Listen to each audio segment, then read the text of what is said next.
Have you ever used any of those flexible sunshades in your front windows where you fold them up and then you put it in your, you let it unopen and it flips everywhere, it hits you in the face, and then when you're finished using it, you can't figure out how to twist it up to get it back in that bag that it came with? Well, I know I had a few issues with it with one of those in the past, and I've got a solution for you.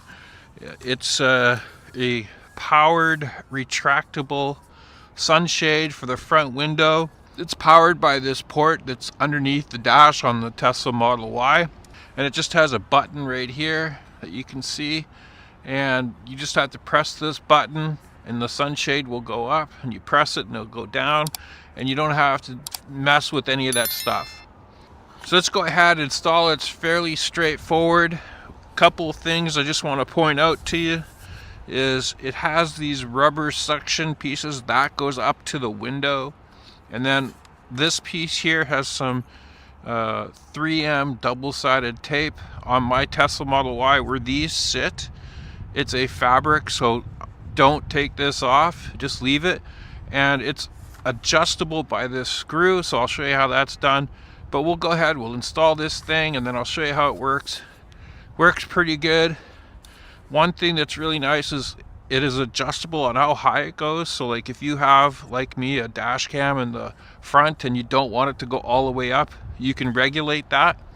And then if it's not going high enough and you have that space, so you don't have any devices there, then you can adjust how high it goes. So by default, it's about that far from the top, which will probably work well for me. Anyway, let's go ahead, we'll install it. I'll show you how quickly it is to install and where this plug gets plugged into. So the first step, we're just going to put this up. Now make sure that the rubber suction cups are facing the glass, and then you're just going to slide this across, and then this button here will sit up here like this. And then we're just going to need to adjust these legs because we want this to be pushed up against the glass. And you can see right here that it's not adjusted properly. You'll take a screwdriver like this and loosen that screw.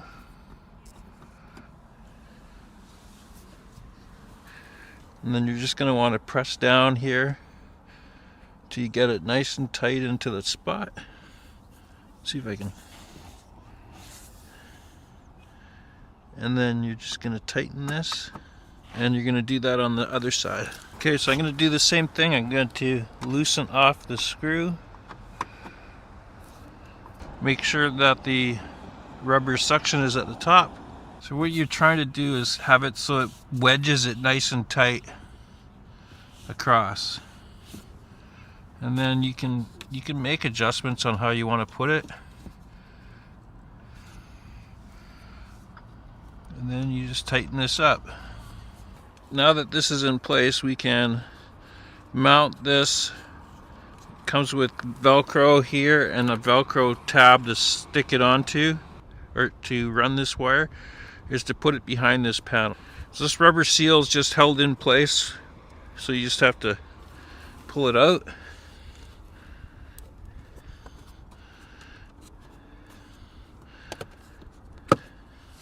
Like that.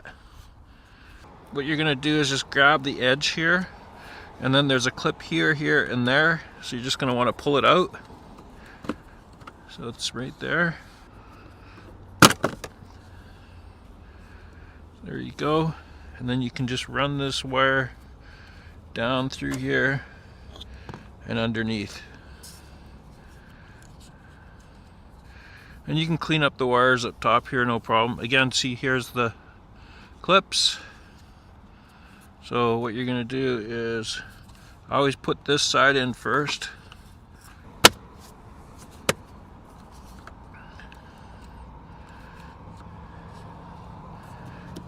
And then you're just going to put back this rubber seal.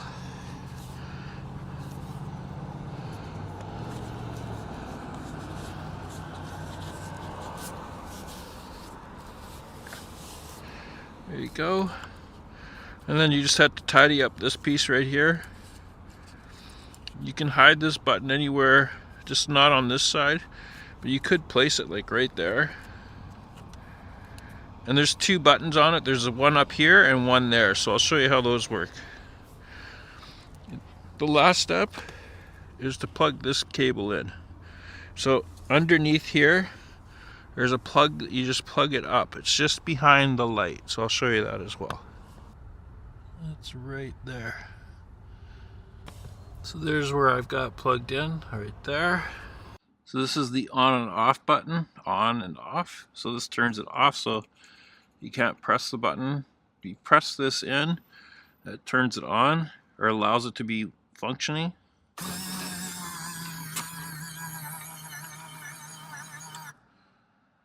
And I've set mine to stop before it hits the dash cam here. So it doesn't cover the entire window, but if I wanted to, I could set that up properly.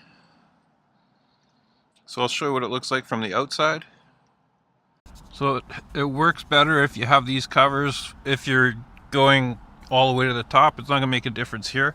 I'll just press the button.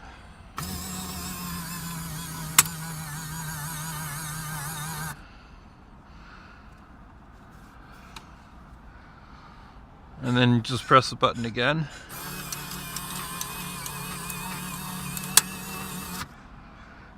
So if you park a lot in the sun and you want to protect the car from heat, you can just press a button.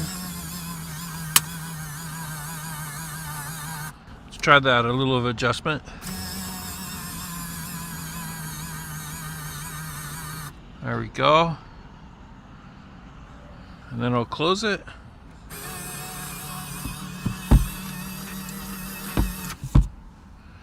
And open it again.